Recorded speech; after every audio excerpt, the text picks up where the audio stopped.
j'ai un peu plongé dedans comme un condor dans les vallées du Pérou.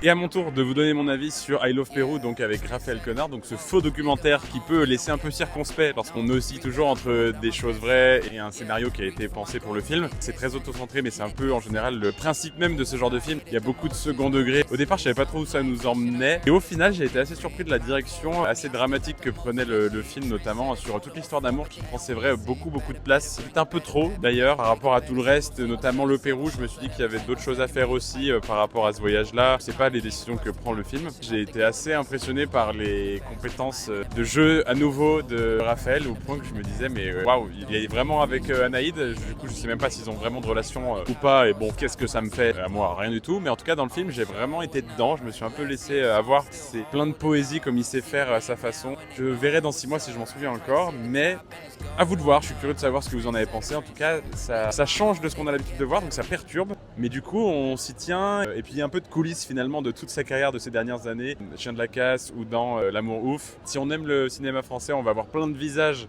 qu'on a déjà vus à droite à gauche. Et c'est marrant. C'est un petit peu d'entre-soi aussi, évidemment. Mais voilà. J'ai plutôt passé un bon moment, donc c'était cool. Bien joué.